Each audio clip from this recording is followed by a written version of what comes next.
시간에 우리는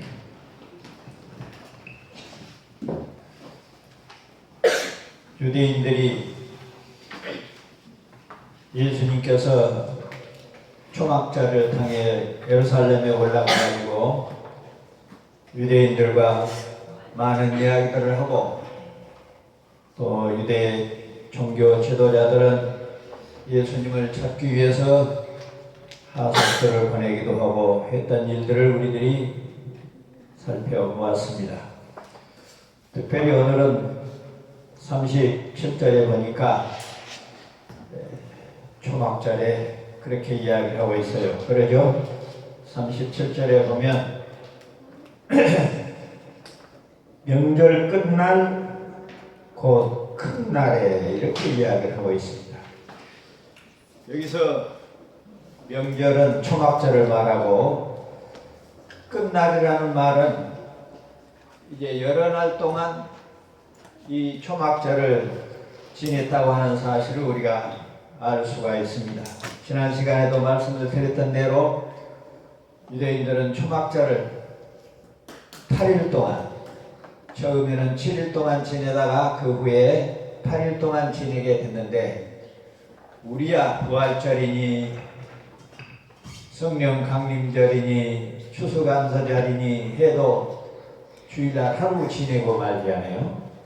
근데 유대인들은 명절을 거의 일주일씩, 3일씩, 안식일 외에는 다 여러 날을 감사하고 찬송하고 즐거워하는 그런 절기를 지냈던 것을 우리가 잘 압니다.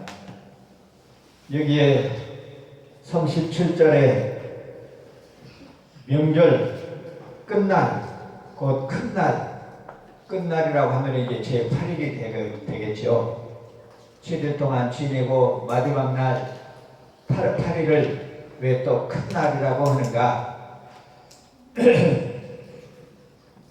예, 큰날에는 그동안에 지냈던 모든 절기를 정리하고, 이제 광야에 나가서 7일 동안 초막을 쳐놓고 명절을 지내다가 가나안 땅으로 이제 예루살렘으로 다시 돌아오는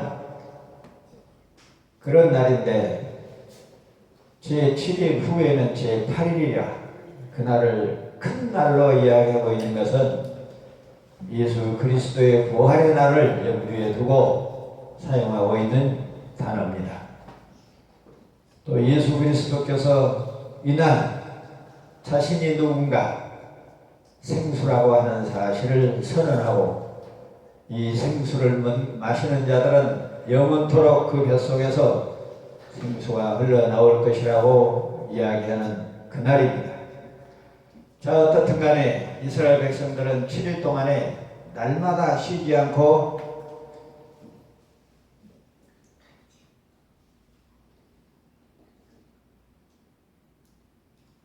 연못가에서, 무슨 연못이죠? 지난주에 그 38년 된 환자가 들어가서 낳는 연못이 무슨 연못이에요?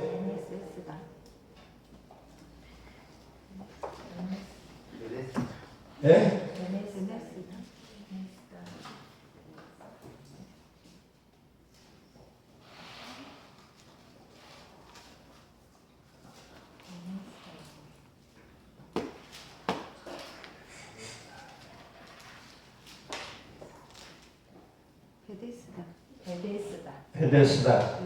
베데스다 연못에서 날마다 물을 길러다가 성전에 제단에다가 뿌리면서 정차 예수 그리스도께서 죽으시고 부활하심으로 성령이 강림해서 자기 백성들의 지성과 감정과 의지를 다스리고 간섭할 성령의 사역을 소망하고 기다리면서 베데스다 연못에서 물을 길러다가 제단에 뿌리는 행사를 날마다 했습니다. 이 일은 보통 일이 아니죠. 구약의 백성들이 성령의 사역을 기다리고 소망하면서 쉬지 않고 날마다 7일 동안 물을 뿌렸다고 하는 사실은 기가 막힌 내용입니다. 성경에서야 자세히 설명하고 있지를 않지만 구약의 백성들이 그들의 의식을 통해서 얼마나 오실 예수 그리스도의 영 성령을 기다리고 있었다고 하는 사실을 알 수가 있습니다. 이들이 초막절을 지켰던 것도 광야에서 자기 백성들이 장막을 치고 힘들고 어려운 삶을 살았던 것을 기념하기도 했지만은 물을 길러다가 저단에 뿌리고 장차 오실 성령을 소망하고 기다렸던 것은 이스라엘 백성들이 광야에서 물이 없어서 목말라 죽게 생겼을 때 모세를 통해서 사람의 몸을 입고 이 땅에 오시기 전에도 예수 그리스도는 모세를 통해서 반석을 쳐서 자기 백성들에게 물을 마시게 함으로 생명수가 되셨던 것을 우리는 잘 압니다. 그 사실을 이스라엘 백성들은 기념했던 거예요.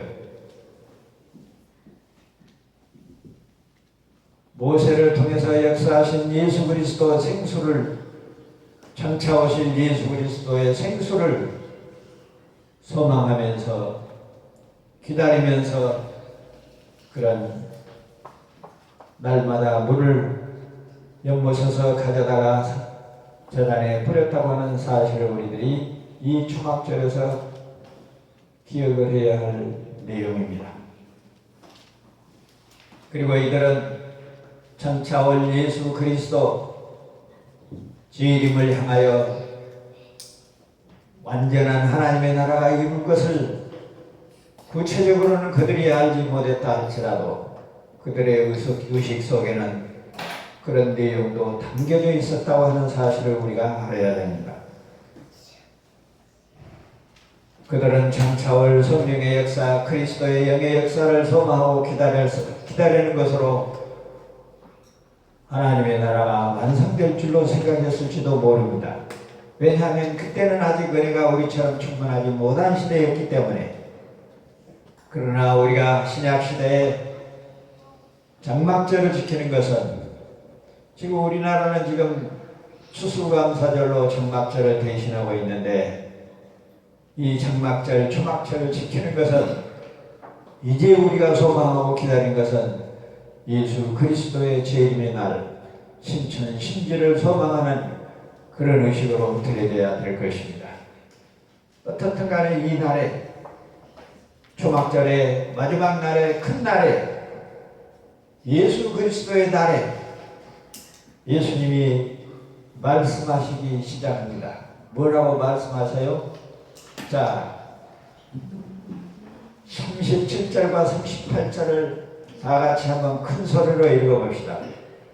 찾았어요? 시작. 명절 끝날 곧 큰 날에 예수께서 서서 외쳐 가라사대 누구든지 목마르거든 내게로 와서 마시라.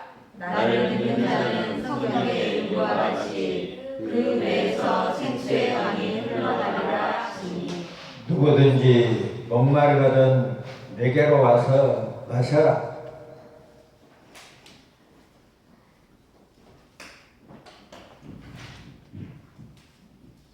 나를 믿는 자는 성경의 이름과 같이 그 배에서 생수의 강이 흘러나리라. 당시에 예수 그리스도가 누군지를 모르는 유대인들에게는 참으로 알쏭달쏭한 이야기죠. 앞에서도 뭐라 했어요? 너희들이 얼마 있지 않으면 나를 볼 수 없을 것이다. 왜냐?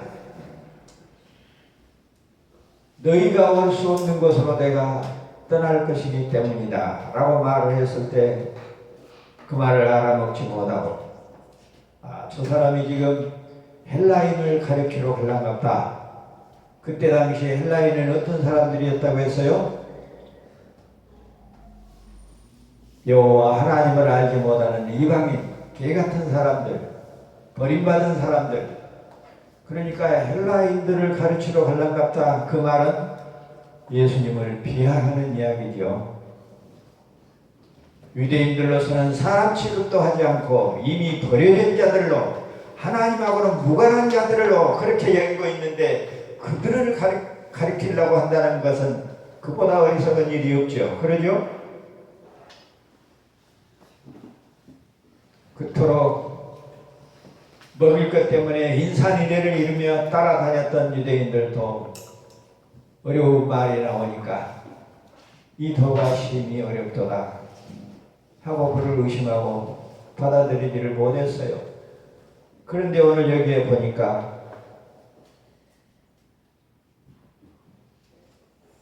누구든지 목마르거든 내게로 와서 마시라. 나를 믿는 자는 그 배에서 생수가 넘쳐 흐를 것이라고 말을 해요. 참으로 알쏭달쏭한 말이죠. 저놈의 소리가 무슨 소리인가. 근데 여러분 39절을 보세요. 뭐라고 해석을 하고 있습니까? 다 같이 한번 39절을 읽어봅시다. 시작.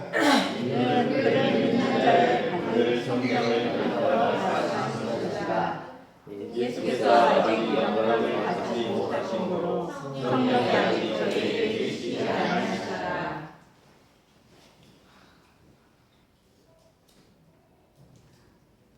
내게로 와서 마셔라. 너희 배에 생수가 흘러 넘칠 것이라는 말은 무슨 말이냐 그러면 예수를 그리스도로 믿는 사람들에게는 성령이 역사하여 그들의 지성과 감정과 의지를 간섭하여 인격의 새로운 변화가 일어나 쉬지 않고 예수를 닮아가는 역사가 일어날 것이다 라는 말이 얼마나 엄청난 이야기입니까? 이것이 도움입니다. 예수를 그리스도로 믿는 것, 물론 성령이 역사하지 않고는 이 시대에 그 누구도 예수를 그리스도로 믿을 수가 없죠. 그러나 아직은 예수님이 말씀하신 그 당시는 성령이 역사하지 않는 시대라. 그가 십자가에 못 박혀 죽으시고 부활하고 그러죠? 50일이 지나야 성령이 역사하지 않아요. 그러기 전이라 그들이 더더욱 알아먹을 수 없는 이야기를 한 거죠. 근데 오늘 본문의 성경에 분명히 그렇게 생수가 뱃속에서 흘러 넘친다고 하는 사실은 성령의 역사를 이야기하고 있는 것이 분명해요. 그럼에도 불구하고 그때는 아직 영광이 이루어지기 전이라 라고 하는 말은 십자가에 못 박혀 죽으시고 부활하신 이후에 성령의 역사하지 않는 그런 시기라 그들이 신약의 백성들처럼 충분하게 깨닫지 못했다고 하는 이유도 같이 설명하고 있어요.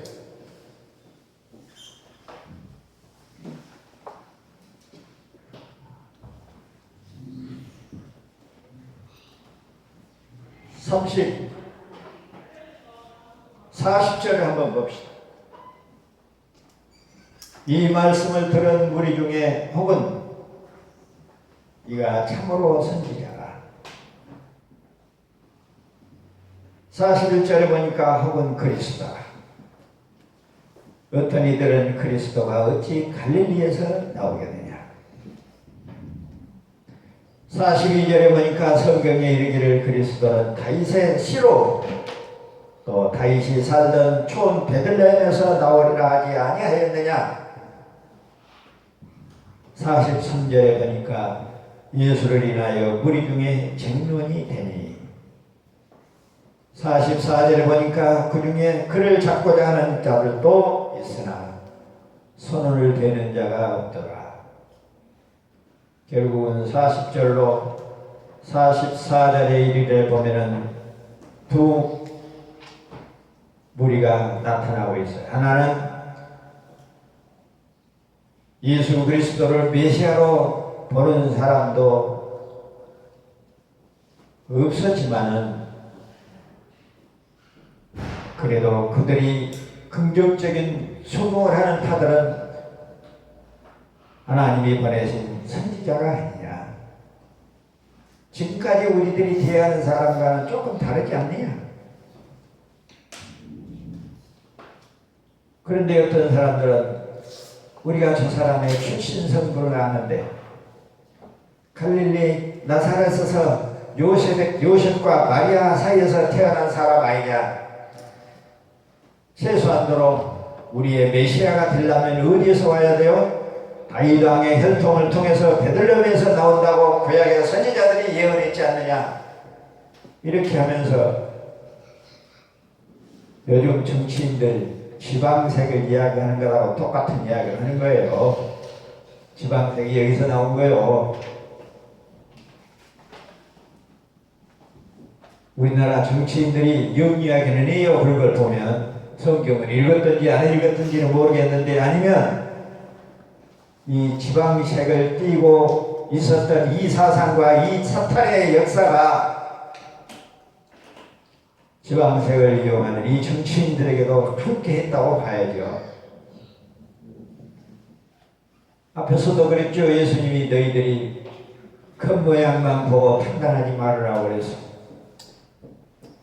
여기에 보니까 지방색을 따지고 눈에 보이는 대로 말하는 그들은 참으로 그들의 뱃속에 생수가 흘러야 할 그 기회를 놓치고 한순간 생각 하나 잘못해서,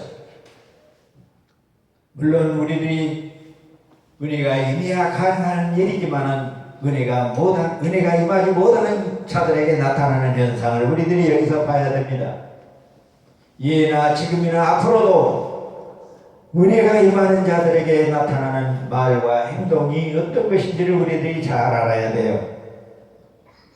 이 사람들이 영리해서 선지자로 보고 미련해서 지방색을 말하고 있는 것이 아니라 그들에게 은혜가 임하지 못한 실정이죠. 그런 점으로 봤을 때 나와 여러분은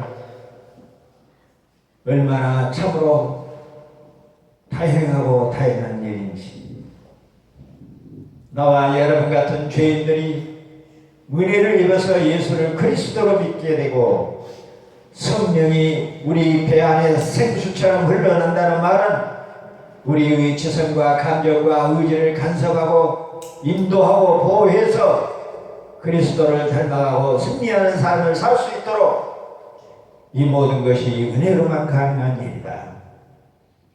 이 점을 우리들이 오늘 본문에서 잘 정리를 해야 됩니다. 가인과 아벨에서부터 시작한 인간의 이 두 부류의 역사가 오늘 본문에도 나타나고 있습니다. 그리고 우리의 삶 속에서도 나타나고 있습니다. 인간은 항상 두 부류입니다. 사탄의 역사를 받고 사는 사람과 성령의 역사를 받고 사는 사람. 중간 지대에 사는 사람은 없습니다. 내가 예수는 안 믿어도 마귀는 들린 사람 아니다 라고 말할 수 있을지 몰라도 자기 속에 성령의 생수가 흐르지 않는 사람들은, 성령의 역사로 인격이 변화가 빛을 못한 사람들은 사탄의 지배 아래에 있는 사람들입니다. 우리 자신이 성령의 역사하는 줄도 모르고 성령의 지배 아래에 있는 것처럼 사탄의 역사에 사는 사람들도 마찬가지입니다. 자기가 사탄의 역사로 사는 줄도 모르고 살고 있는 것입니다.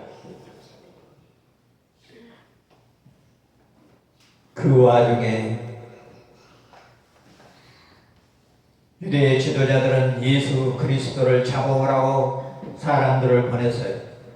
여기 하수들이라고 말했는데, 이 하수들이라는 본래 말은 이 폐 밑창에서 노를 젓는 사람들. 근데 노를 누가 저어요? 전쟁해가지고 이겨서 끌어온 노예들로 하여금 노를 젓게 하고, 이 하속이란 말은 노예들이란 말이에요.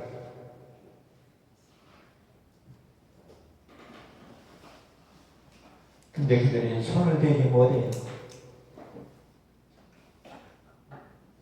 그러니까 이 사람들은 따지고 보면 긍정적인 입장에 선 사람들이라고 봐야죠. 45세인 하속들이 그렇게 말해요. 그러죠? 하속들이, 종들이, 성전지기들이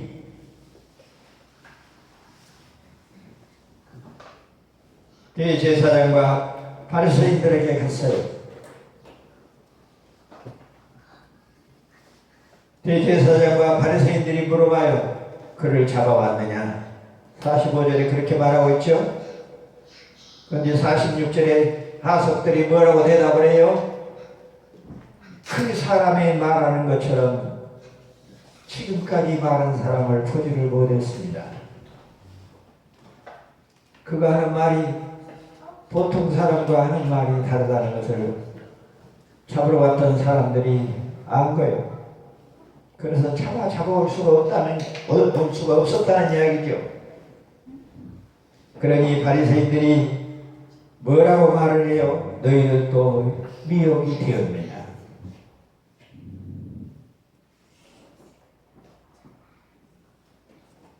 우리말로 홀렸냐? 그러죠? 그 사람한테 누구도 홀렸냐? 그런 뜻이에요. 그러니까 예수님은 메시아로 진리를 선포하고 복음을 선포하는 메시아로 본 것이 아니라, 그러죠?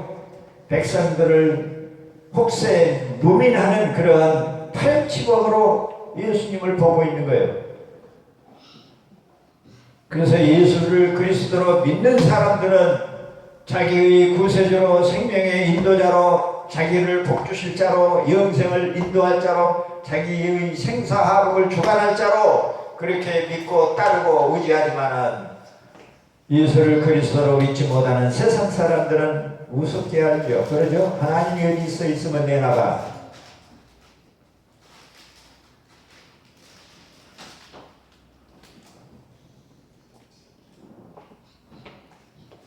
(48절에) 보니까 당국자들이나 바리새인 중에 그를 믿는 자가 있느냐 수색하고 있는 거죠. 49절에 율법을 알지 못하는 이 무리는 저주를 받은 자로다. 이렇게 예수를 따르는 자들은 다 저주받은 자들이라고, 저주받을 사람들이 저주받을 자들이라고 저주를 피하는 사람들에게 그렇게 이야기하고 있어요. 지금도 가끔 보면은 직장이나 사회나 목사들이 있는 세계 중에서도 자기들이 범한 죄를 다른 사람에게, 그래서는 안 된다고 하는 사람에게 거꾸로 둘러씌워서 이 본문에 나오는 바리새인과 같은 무리들이 지금도 있어요. 교계에 있어요. 교회의 지도자들에게 있어요. 이런 탄식할 일이.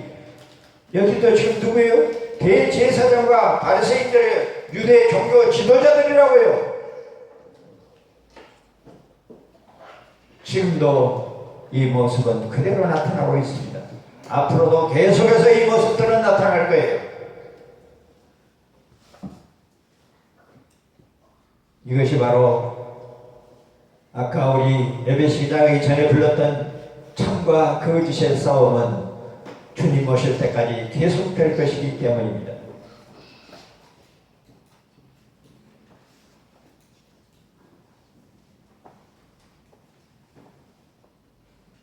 50절에 보니까 그 중에 한 사람, 곧 전에 예수께 왔던 니고데모가 저희에게 말하되, 여러분 니고데모 기억하죠? 언젠가 한밤중에 와서 예수님과 담화를 나눴던 사람이잖아요. 그러죠? 예수님이 뭐라고 그래요?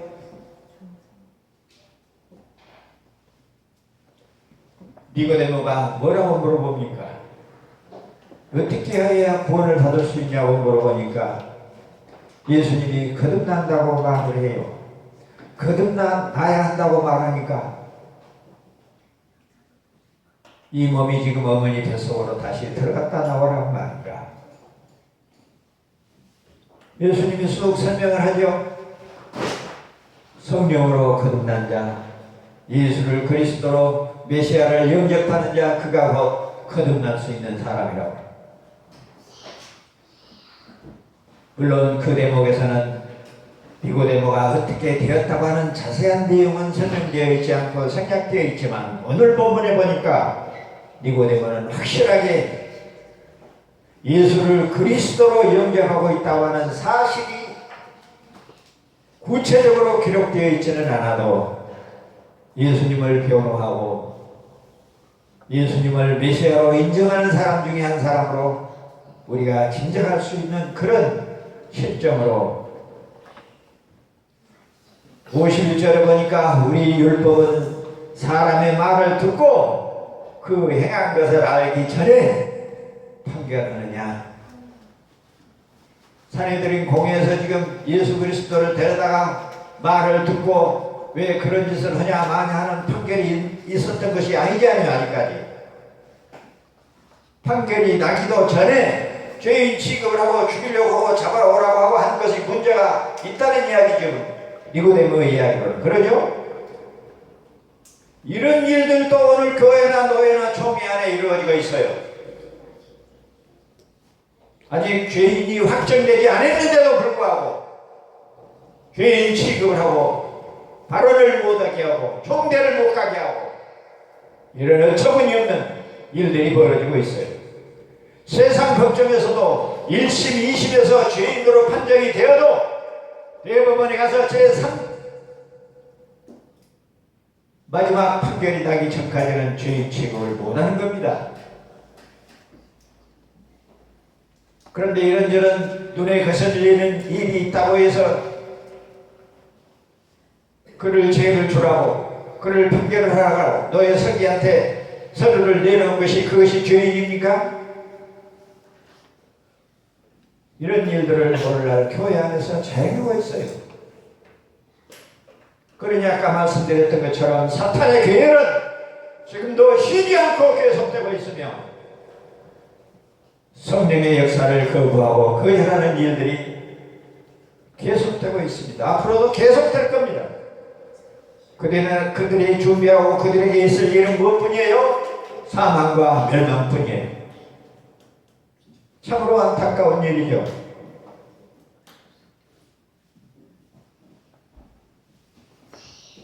(52절) 마지막 절에 보니까 뭐라고 말하고 있어요? 이 제사장과 유대인들이 사탄의 좋은 노릇을 하는 그들이 말하기를 너도 갈릴리에서 왔느냐? 아주 갈릴리에서 왔느냐 하는 말이 상당히 심각한 말이에요. 예수님이 베들레헴에서 태어났으면 자신들이 메시아로 모실 것인데 그는 갈릴리 나사렛 사람이 아니냐. 갈릴리 나사렛에서 태어나가지고 무슨 하나님 행세를 하고 메시아 행세를 하고 사람들을 가르치고 아주 예수 그리스도를 죽일 자로 저주받을 자로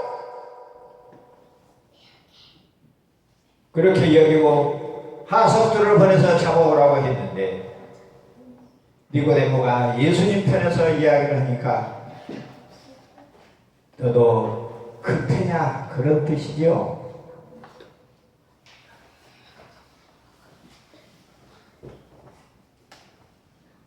예수 그리스도 편에 서 있는 사람들을 뭐라고 말해요? 49절 율법을 알지 못하는 이 무리는 저주를 받은 자로다. 저주를 받았다고 단정을 해버려요. 누구를? 예수 그리스도와 그를 따르는 모든 무리들을.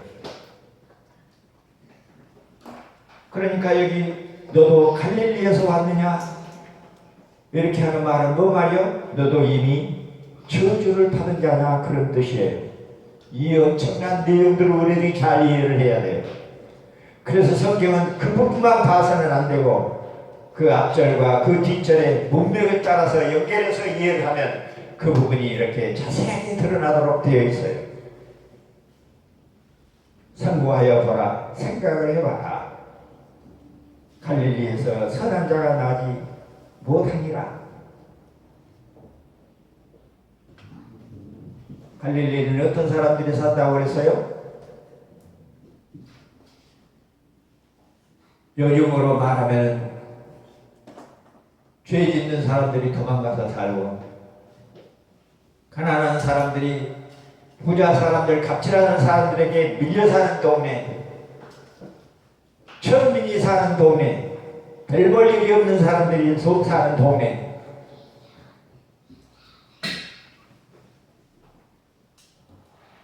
저 아수르 사람들이 와서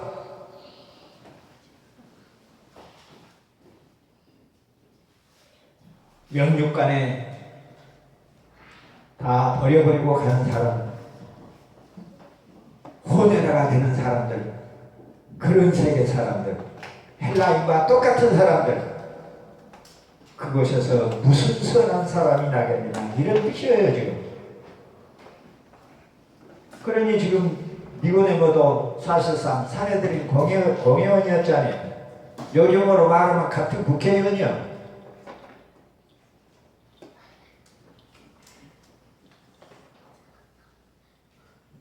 요즘 우리 국회의원들 얼마나 서로 탕파 싸움을 하고 막말합니까? 빨갱이니 우갱이니 하면서 똑같은 사건이 지금 성경에서 시작하고 성경에서 벌어지고 있는 거예요. 이처럼 사탄의 역사와 하나님의 역사는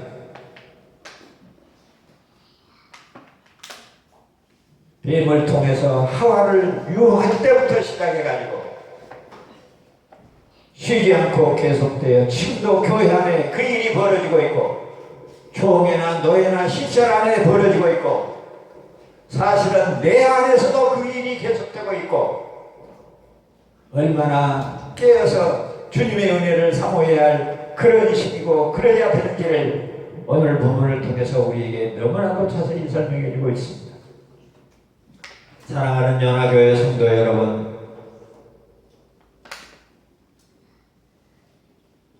대제사장과 바리새인 같았던 우리들을 예수를 그리스도로 믿게 하시는 성령의 역사로 우리 안에 생명수가 흐르시는 것을 믿습니까? 우리 안에 생수가 흐른다는 말은 또 해석을 합니다. 성령이 우리의 지성과 감정과 인격을 간섭한다는 뜻입니다.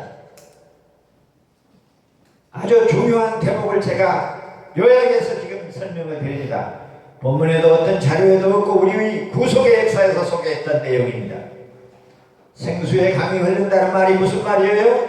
성령이 우리의 지성과 감정과 인격을 간섭한다는 말이 뭔 말이에요? 보호하고 인도한다는 말이에요.